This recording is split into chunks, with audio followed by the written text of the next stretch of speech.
बिस्मिल्लाहिर्रहमानिर्रहीम। अस्सलाम वालेकुम। हमने थर्ड ईयर की फ़िज़िकल केमिस्ट्री का चैप्टर नंबर 8 स्टार्ट किया हुआ है। चैप्टर का नाम है सॉल्यूशन।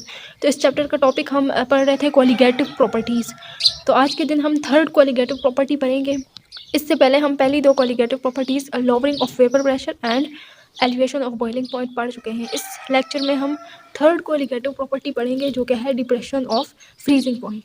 तो डिप्रेशन ऑफ फ्रीजिंग पॉइंट समझने से पहले सबसे पहले जानना होगा कि फ्रीजिंग पॉइंट क्या होता है। फ्रीजिंग पॉइंट वो वाला पॉइंट होता है जहाँ पर सॉलिड सॉल्वेंट और सॉल्यूशन इन इक्विलिब्रियम होते हैं।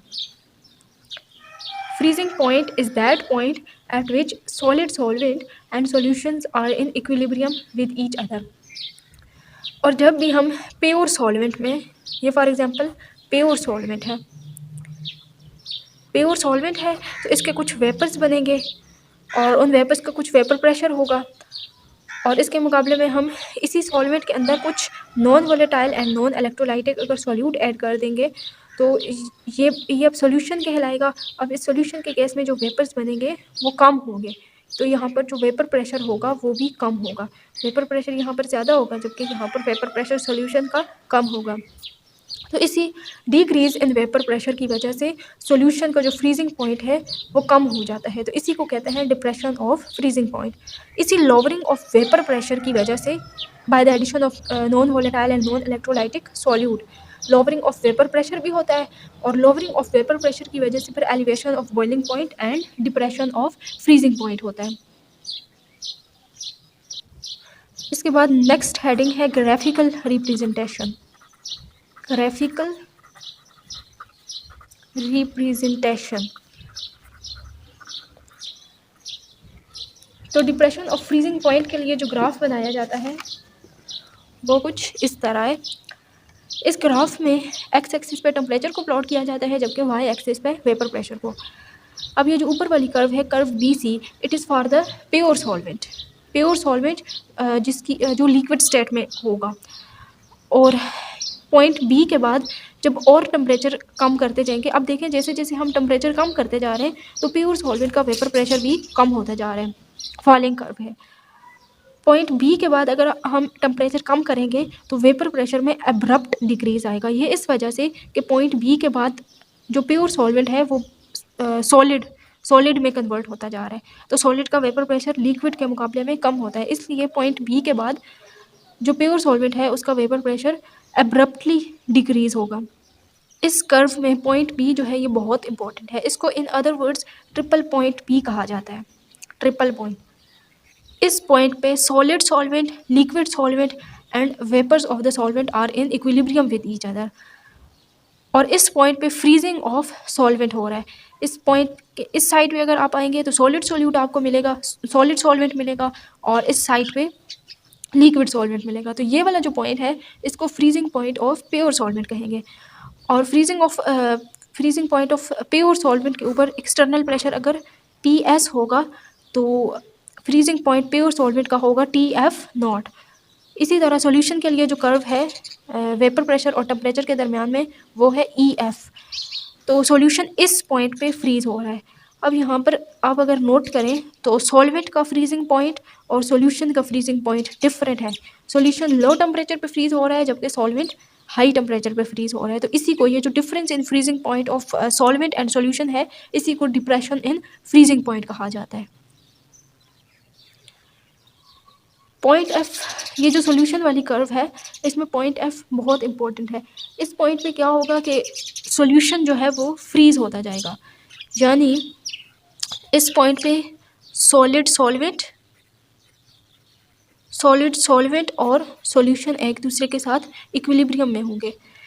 इस पॉइंट में सॉल्यूशन में से प्योर सॉल्वेंट सेपरेट होकर फ्रीज होता जाएगा जबकि जो सॉल्वेंट है वो लिक्विड स्टेट वाला जो सॉल्यूशन है उसमें रहेगा। जैसे इस कंटेनर में अगर सॉल्यूशन है तो फ्रीजिंग पॉइंट पे क्या होगा कि सॉल्वेंट फ्रीज होता जाएगा। ये अगर सॉल्वेंट है, फ्रीज्ड सॉल्वेंट, तो जो सॉल्यूट है वो लिक्विड स्टेट के अंदर जो सॉल्यूशन है उसके अंदर जाता जाएगा। ये देखिए, ये सॉल्यूट लिक्विड वाले सोल्यूशन के अंदर जाता जा रहा है, यानी ये जो बाकी सोल्यूशन रहता जा रहा है ये कंसनट्रेटेड होता जा रहा है। ये जो सॉल्यूट है वो सॉल्वेंट के अंदर फ्रीज नहीं होगा, बल्कि सॉल्यूट जो सॉलिड सॉल्वेंट से सेपरेट होता रहेगा और जो बाकी का सोल्यूशन होगा उसके फ्रीजिंग पॉइंट को डिप्रेस करता रहेगा। तो उम्मीद है आपको पॉइंट एफ और पॉइंट बी समझ आ गए होंगे। पॉइंट एफ बी के बारे में मैं बताया कि ये एक ट्रिपल पॉइंट है। इस पॉइंट पे सॉलिड सॉल्वेंट, लिक्विड सॉल्वेंट और vapours of the solvent are in equilibrium with each other. और point F is the freezing point of solution. और इस पॉइंट पे जो प्योर सॉल्वेंट है वो सेपरेट होता जाता है सॉल्यूशन से और फ्रीज होता जाता है प्योर सॉल्वेंट, जबकि सॉल्यूट सॉल्यूशन के अंदर आता जाता है, बाकी का जो सॉल्यूशन बच जाता है उसके अंदर आता जाता है और ये जो बाकी का सॉल्यूशन होता है इसके फ्रीजिंग पॉइंट को कम करता रहता है। तो इस ग्राफ से हमें पता चल रहा है कि डेल टी एफ जो है depression in the freezing point वो T F not minus T F S के बराबर है। T F not is the freezing point of pure solvent and T F S is the freezing point of solution, and the freezing point of pure solvent is greater than that of the freezing point of solution. अब next heading लगाते हैं mathematical treatment.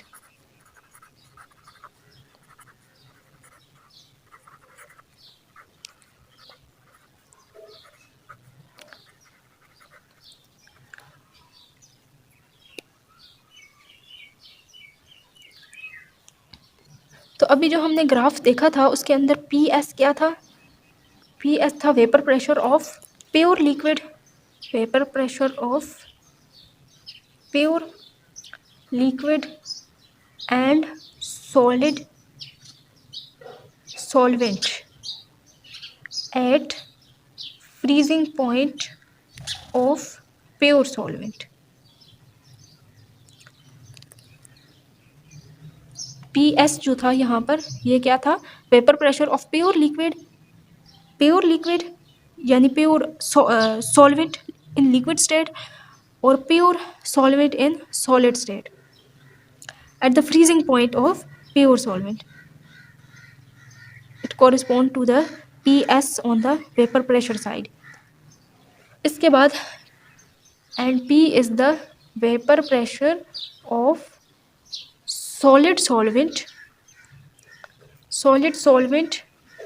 and solution at temperature TFS. ये P is the vapour pressure of solid solvent, ये वाला जो part है solvent की curve का ये फॉर सॉलिड सॉल्वेंट है। Vapour pressure of solid solvent and vapour pressure of the solution at temperature TFS। इसके बाद है point P note. P note is the vapour pressure of pure super cooled liquid at TFS। P note क्या है? ये हमने जो pure solvent in liquid state था उसकी जो कर्व है उसको एक्स्ट्रापोलेट किया है, तो वेपर प्रेशर कर्व वाली एक्सिस के ऊपर वो P नोट के साथ जाकर मिला है।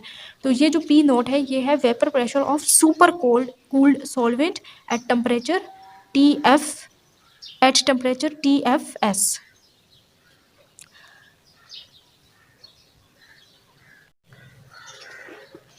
अभी मैंने आपको इस ग्राफ में ट्रिपल पॉइंट बताया था जो कि ये वाला था। इस पॉइंट पे मैंने बताया था कि इस साइड पे अगर आप जाएंगे तो pure solvent in liquid state आपको मिलेगा और इस साइड पे pure solvent in solid state. तो इस ट्रिपल पॉइंट को समझने की कोशिश करते हैं। फॉर एग्जांपल मैं यहाँ पर एक ग्राफ ड्रा करती हूँ। ये एक ग्राफ है between the vapour pressure and temperature. तो ये यहाँ पर जो पॉइंट है इसको मैं मान लेती हूँ ट्रिपल पॉइंट। तो इस पॉइंट से एक प्योर सॉल्वेंट के लिए एक ऐसी कर्व थी, फिर यहाँ पर sharp decrease in the vapour pressure आया था, तो कुछ इस तरह से कर्व थी ऐसी, और इसको हम ऊपर ऐसे लेकर चलें तो ये 3 कंपार्टमेंट्स बन गए। ये वाला जो है ये सॉलिड सॉल्वेंट के लिए है, ये लिक्विड सॉल्वेंट के लिए है और ये वाला जो है ये गैसियस सॉल्वेंट के लिए। इस पॉइंट को कहते हैं ट्रिपल पॉइंट। ट्रिपल पॉइंट, इस पॉइंट के ऊपर solid, liquid and gaseous state are in equilibrium with each other. अब इधर सॉलिड से अगर लिक्विड में जाओगे तो फ्यूजन होगा, लिक्विड से सॉलिड में आओगे तो फ्रीजिंग, और गैस से अगर आप जाओगे सॉलिड स्टेट में तो उसको क्या कहते हैं, सब्लिमेशन। इसको क्या कहेंगे, सब्लिमेशन। सॉलिड से लिक्विड में गए थे तो इसको फ्यूजन कहते हैं। और लिक्विड से अगर गैस में आ पाओगे, लिक्विड से अगर गैस में आओगे तो इसको कहते हैं वेपोराइजेशन, वेपोराइजेशन। तो अभी हम देख लेते हैं इंथैल्पी ऑफ वेपोराइजेशन, यानी लिक्विड को गैस में कन्वर्ट करने के लिए कितनी हीट की ज़रूरत, इंथैल्पी ऑफ वेपोराइजेशन। तो इंथैल्पी ऑफ वेपोराइजेशन यानी फेज चेंज हुआ है लिक्विड से गैस में।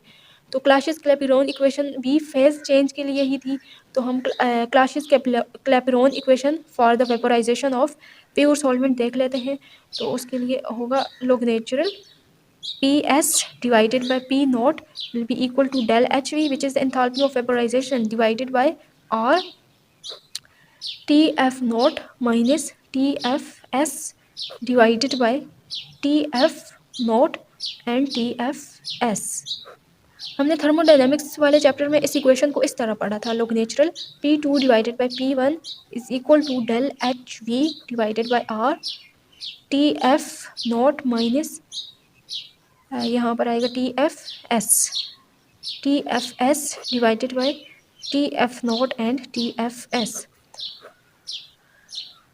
अब P2 कॉरेस्पॉन्ड कर रहा है PS को, P1 corresponds to P naught, TF sorry यहाँ पर ये T2 आएगा, T1 ये नहीं आएंगे, और यहाँ पर T1 और T2, T2 correspond to TF naught and T1 corresponds to TFS।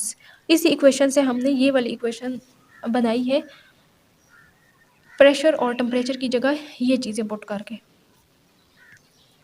इस क्लासियस-क्लैपेरॉन इक्वेशन को समझने के लिए ये ग्राफ में देखें, जो प्योर सॉल्वेंट है उसकी इस वाली कर्व को आपने देखना है, ये वाली जो कर्व है।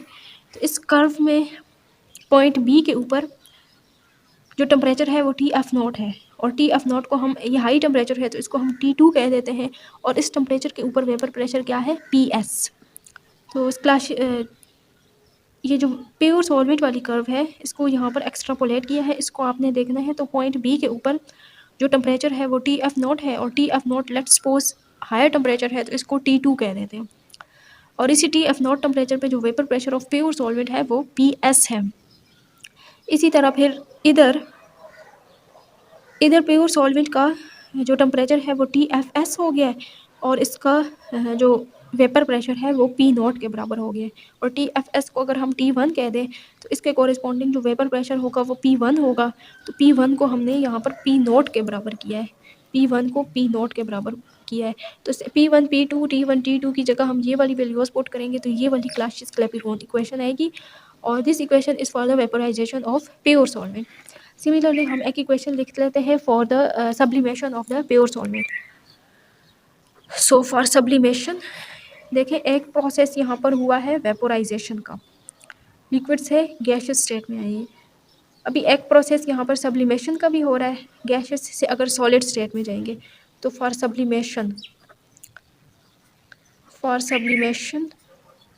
क्लासियस क्लैपेरॉन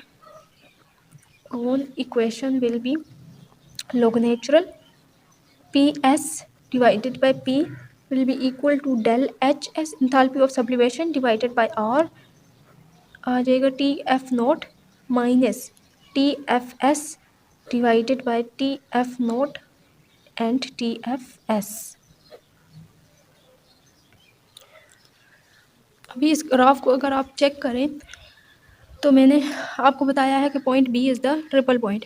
इस पॉइंट पे सॉलिड भी है, लिक्विड भी है और वेपर्स भी हैं, और तीनों चीज़ें एक दूसरे के साथ इन इक्विलिब्रियम में हैं। अगर वेपर्स को आप कन्वर्ट करोगे सॉलिड में, ये वाली कर्व यहाँ पर सॉलिड के लिए है, अगर वेपर्स को सॉलिड में कन्वर्ट करोगे तो वो वेपराइजेशन सब्लिमेशन का अमल हो जाता है। वेपर्स अगर डायरेक्टली सॉलिड में कन्वर्ट हो without passing through the liquid state तो उसको सब्लिमेशन कहा जाता है। तो इस पॉइंट से इस पॉइंट तक क्या हुआ है, सब्लिमेशन हुई है। तो हम इंथाल्पी ऑफ सब्लिमेशन लिखते हैं इन दो पॉइंट्स के लिए, पॉइंट बी एंड एफ के लिए। तो उस केस में ये इस तरह की इक्वेशन आ जाएगी।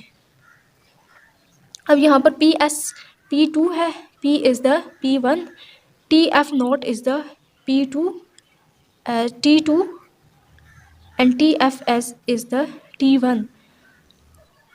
वेपर्स का जो वेपर प्रेशर है वो PS है at the temperature TF naught which is T2, और जो सॉलिड का वेपर प्रेशर है वो है P, जो कि वेपर्स के वेपर प्रेशर के मुकाबले में कम है, और इसको हम कह देते हैं P1, इसको P2 कह देते हैं। जो कम चीज़ है उसको 1 का लेबल दे देते हैं, और जो ज़्यादा है उसको 2 का लेबल दे देते हैं। इसी तरह T2 ज़्यादा टेम्परेचर है वेपर्स का, तो इसको T2 कह देते हैं, जबकि TFS को हम T1 कह देते हैं। तो ये क्लासियस-क्लैपेरॉन इक्वेशन उम्मीद है आप लोगों को समझ आ गई होगी।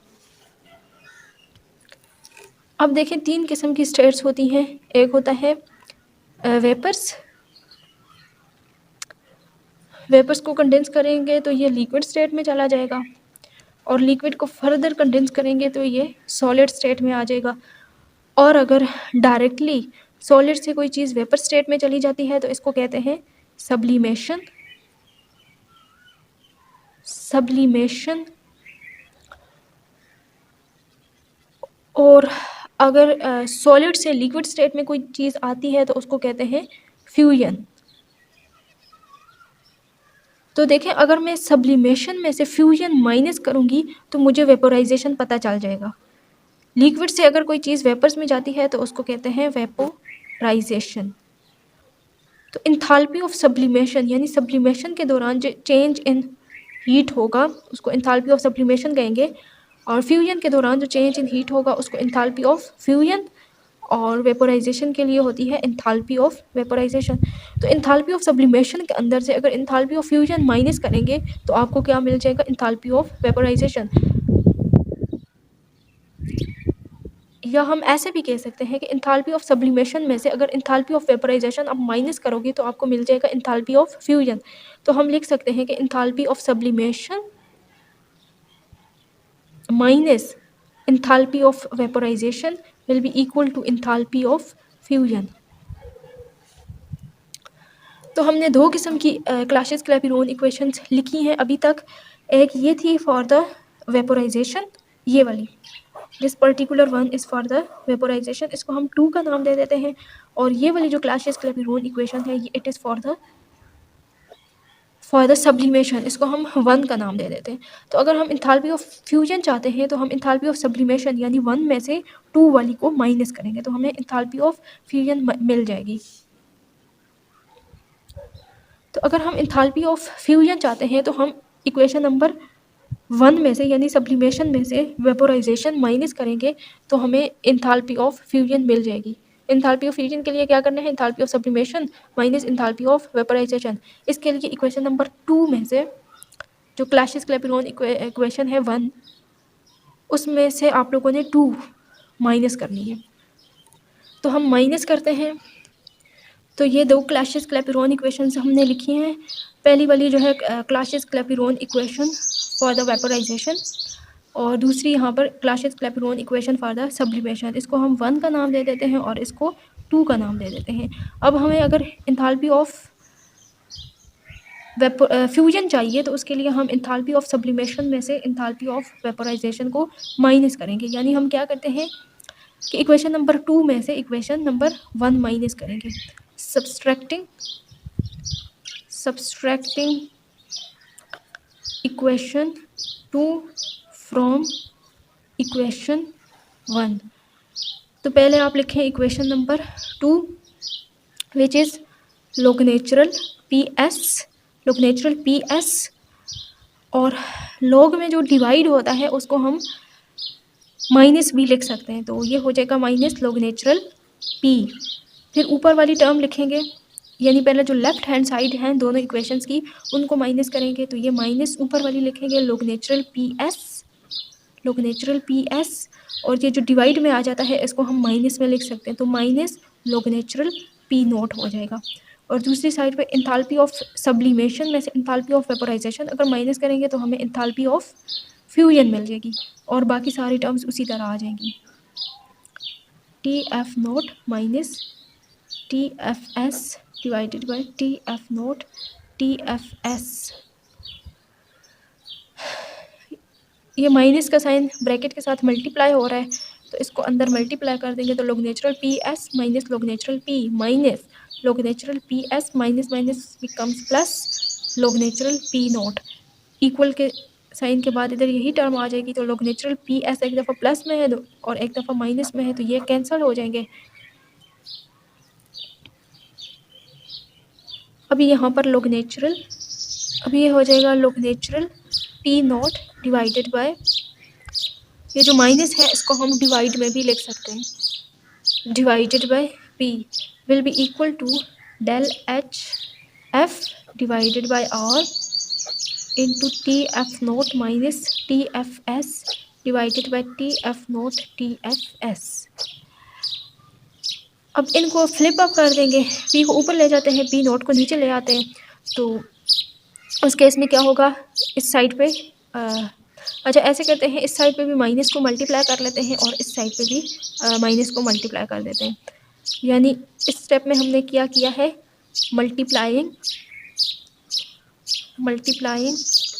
Minus on both sides.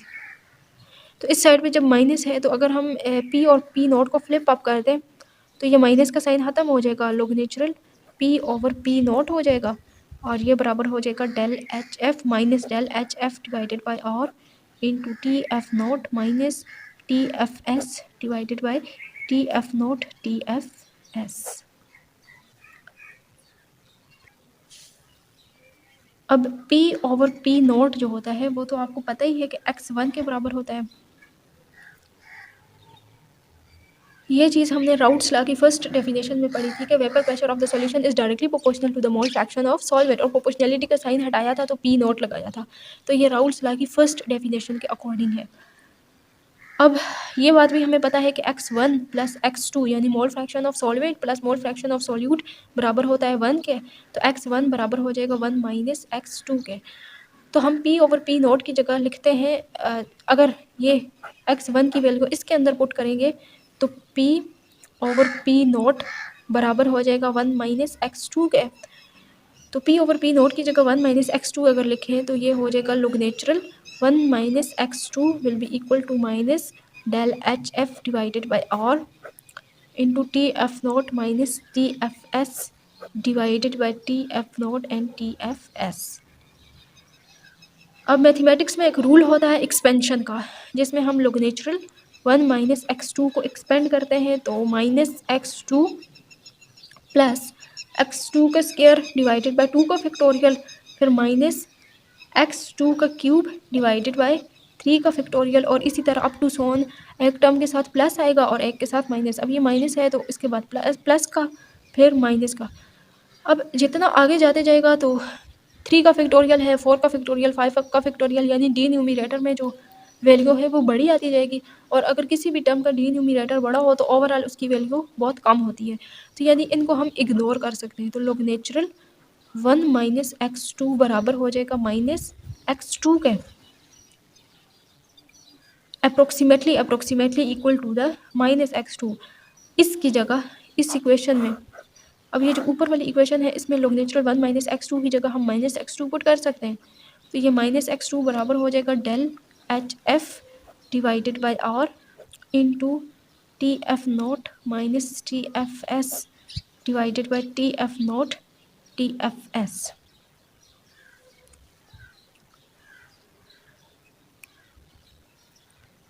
अब इस इक्वेशन को हम ऐसे भी दोनों साइडों पे जो माइनस है ये ख़त्म हो जाएगा, ये माइनस इस माइनस के साथ कट जाएगा, तो हम x2 को बराबर कर सकते हैं del H F divided by are.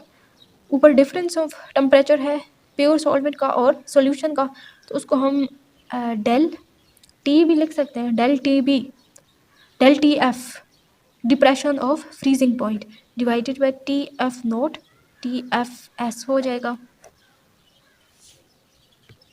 तो ये वाली फाइनल इक्वेशन बनी है हमारे पास। अब चूंकि सॉल्यूशन बहुत डाइल्यूट है, हमने कोलिगेटिव प्रॉपर्टीज़ में सबसे पहले कंडीशंस फॉर कोलिगेटिव प्रॉपर्टीज़ में पढ़ा था कि सॉल्यूशन शुड बी डाइल्यूट। तो अगर सॉल्यूशन डाइल्यूट होगा तो freezing point of pure solvent and freezing point of solution के दरमियान कोई इतना फ़र्क नहीं होगा, ये एक दूसरे के करीब करीब होंगे। तो उस केस में हम कह सकते हैं कि T F nought which is the freezing point of pure solvent is approximately equal to the freezing point of the solution. तो ये दोनों अगर बराबर हैं तो यहाँ पर हम टी का स्केयर भी लिख सकते हैं। तो x2 will be equal to del hf divided by r into del tf divided by t का स्केयर, tf नॉट का स्केयर, tf नॉट का स्केयर कर देते हैं, tfs को tf नॉट के बराबर कर देते हैं। तो ये हो जाएगा tf नॉट का स्केयर। अच्छा हमें पता है कि डिप्रेशन ऑफ फ्रीजिंग पॉइंट जो कि डेल tf है वो किसके बराबर है, freezing point of pure solvent minus freezing point of solution, freezing point of solution के बराबर है।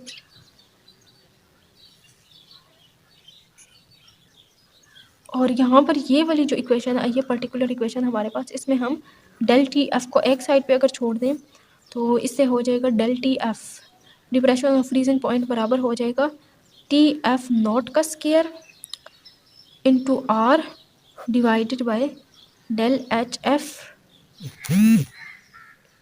Into x2। तो ये वाली सारी टर्म्स कांस्टेंट हैं, तो depression in the freezing point directly proportional to x2 हम कर सकते हैं। अब x2 हमें पता है क्या है, it is the mole fraction of solute. So x2 mole fraction of solute will be equal to number of moles of solute divided by total number of moles. अब सॉल्यूशन चूँकि बहुत डाइल्यूट है तो number of moles of solute बहुत कम होंगे, तो x2 बराबर होगा n2 डिवाइडेड बाय n1। इसको हमने इग्नोर कर दिया है। अब नंबर ऑफ मोल, तो del T F will be proportional to n2 divided by n1। अब n2 डिवाइडेड बाय n1 की वैल्यू चूँकि ये है तो डेल टी एफ हम प्रोपोर्शनल टू कर सकते हैं W2 बाय M2। अभी हमने इस पॉइंट पे 1 मोल ऑफ यानी number of moles of solute dissolve किए हैं 1000 ग्राम ऑफ सॉल्वेंट में। तो नीचे ये N1 जो है ये number of moles of solvent है, तो इसको हम मान लेते हैं कि हमने सॉल्यूट डिज़ोल्व किया है 1000 ग्राम ऑफ सॉल्वेंट में। तो number of moles of solute यहाँ पे मोलैलिटी को कॉरेस्पॉन्ड करेगा। मोलैलिटी यही होता है ना, number of moles of solute dissolve in 1000 gram of solvent. तो हम number of moles of solute की जगह हम मोलैलिटी ऑफ सॉल्वेंट भी लिख सकते हैं। तो del T F will be proportional to हो जाएगा molality of solvent divided by n1, molality of solution divided by n1। अगर प्रोपोर्शनैलिटी का साइन हटाएं तो यहाँ पर जो कांस्टेंट है वो लगेगा, और वो कांस्टेंट है R T F nought divided by del H F और m डिवाइडेड बाय n1 आ जाएगा, ये एज इट इज़। तो डेल टी एफ जो है वो बराबर, अब ये चीज़ भी कांस्टेंट है, ये चीज़ वेरिएबल है, यानी मोलैलिटी ऑफ सॉल्यूशन वेरिएबल है, तो इस कांस्टेंट को भी इन्हीं कांस्टेंट्स के अंदर ले आते हैं। तो R T F nought divided by del H F into n1। अब ये सारी चीज़ें कांस्टेंट हैं, तो हम कह सकते हैं कि depression in the freezing point del T F is proportional to the molality of the solution, यानी जितनी ज़्यादा मोलैलिटी होगी उतना ज़्यादा depression in the freezing point होगा। अब हम यहाँ पर मान लेते हैं कि ये जो सारे कांस्टेंट हैं R T F nought divided by del H F n1, इनको हम के एफ के बराबर कर देते हैं, which is the cryoscopic constant. तो del T F will be equal to K F into M. तो ये फाइनल इक्वेशन आ गई है डिप्रेशन ऑफ फ्रीजिंग पॉइंट के लिए। नेक्स्ट टॉपिक है छोटा सा, determination of molecular weight of solute. Determination of molecular weight of solute. Molality किसके बराबर होती है, मोलैलिटी बराबर होती है 1000 W2 divided by W1 into M2, यानी मोलैलिटी का वैसे फार्मूला होता है mass of solute, weight of solute divided by molar mass of solute into 1 divided by weight of solvent in kg। तो weight of solvent in kg को इसको हम divide करेंगे 1000 के साथ, तो ये weight of solvent in kg आ जाएगा हमारे पास।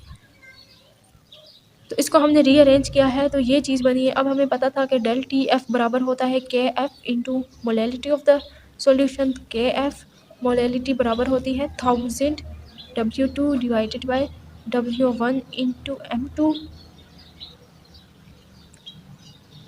सो अगर हमने मॉलिक्यूलर वेट ऑफ सॉल्यूट मालूम करना है तो M को एक साइड पे ले जाएंगे, तो M2 बराबर हो जाएगा के एफ डिवाइडेड बाय ये टी एफ इधर आ जाएगा, del T F into 1000 W2 divided by W1।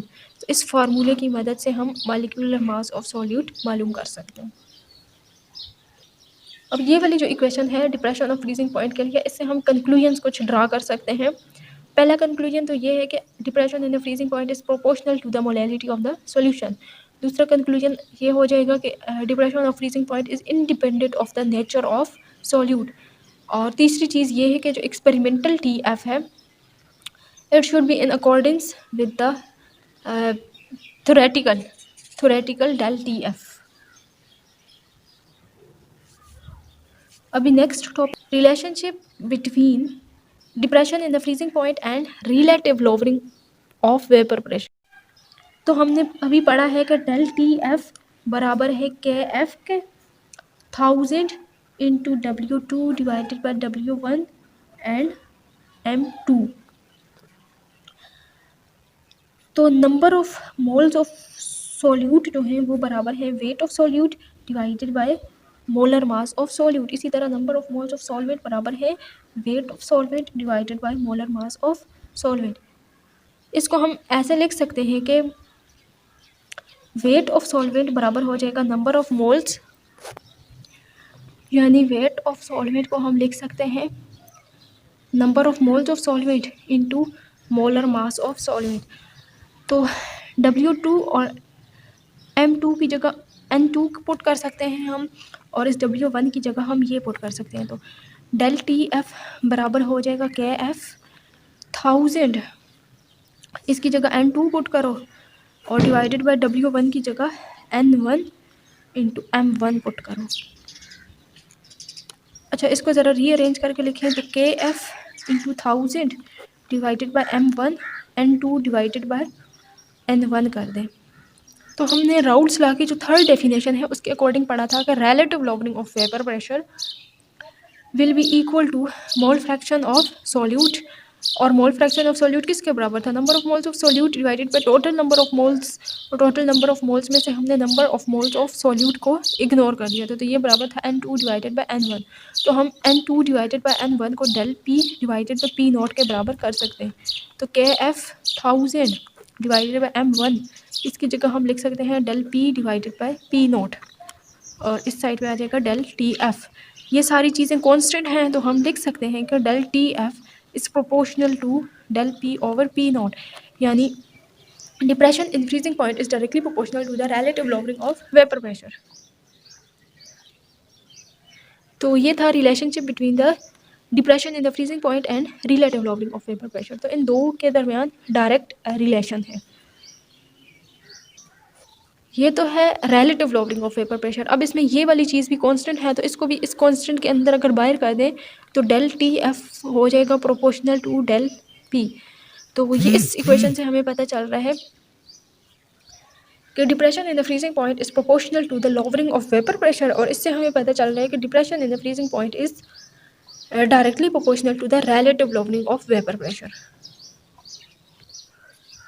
अभी डिप्रेशन ऑफ फ्रीजिंग पॉइंट यानी क्रायोस्कोपी का आखिरी टॉपिक रह गया है, और वो है डिटर्मिनेशन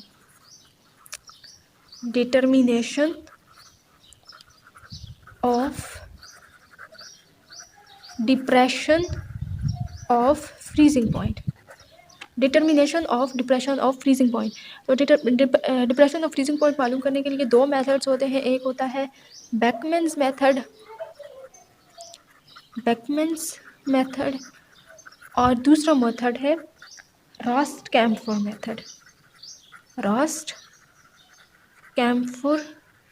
मेथड हम वन बाय वन इनको डिस्कस करते हैं। तो सबसे पहले देख लेते हैं बेकमैन्स मेथड। तो बेकमैन्स मेथड के लिए जो सेटअप यूज़ किया जाता है वो कुछ इस तरह है। इस सेटअप में एक आउटर बीकर है जिसके अंदर हमने बर्फ़ डाली हुई है या कोई भी फ्रीजिंग मिक्सचर डाला हुआ है।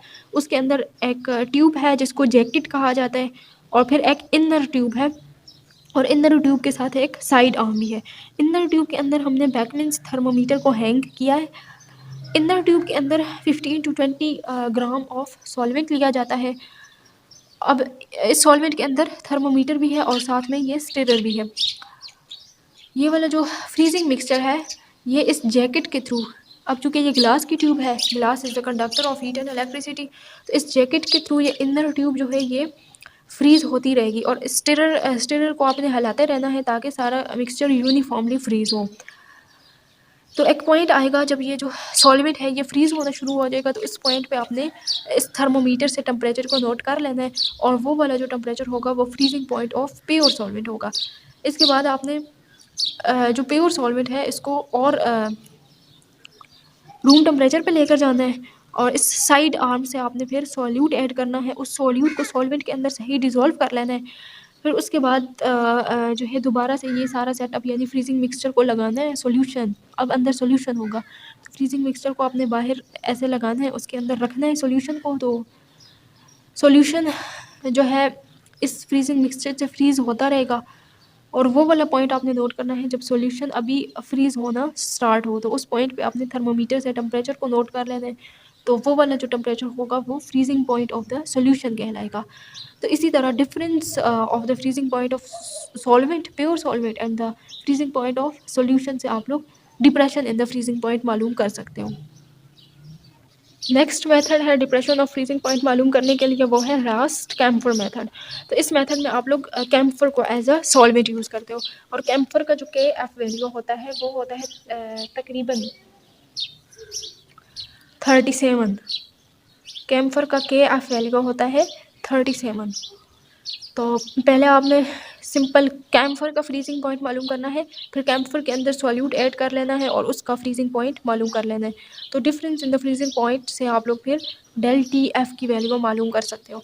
अब इस मेथड का एक सीरियस ड्रॉबैक ये है कि इस मेथड में आप लोग जस्ट सिर्फ उन्हीं सॉल्यूट्स को यूज़ कर सकते हो, उन्हीं सॉल्यूट्स का सॉल्यूशन का जो फ्रीजिंग पॉइंट है मालूम कर सकते हो जो कि कैम्फर के अंदर सॉल्यूबल होंगे। कैम्फर के अलावा और भी काफ़ी सारे सॉल्वेंट्स यूज़ किए जाते हैं, जैसे हेक्सा क्लोरोइथेन है, हेक्सा क्लोरोइथेन, इसके अलावा टेट्रा ब्रोमोमीथेन, टेट्रा ब्रोमोमीथेन।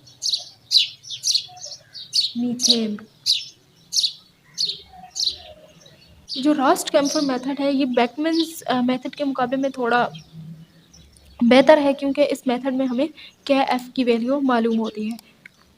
तो इस लेक्चर के अंदर हमने depression and the freezing point को तफसील से डिस्कस किया, ग्राफिकल रिप्रेजेंटेशन को देखा।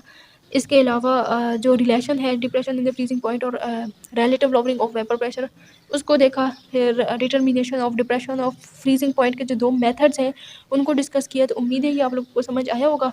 आज के लिए इतना ही, मिलते हैं अगली वीडियो में एक नए लेक्चर के साथ। तब तक के लिए अल्लाह हाफिज़।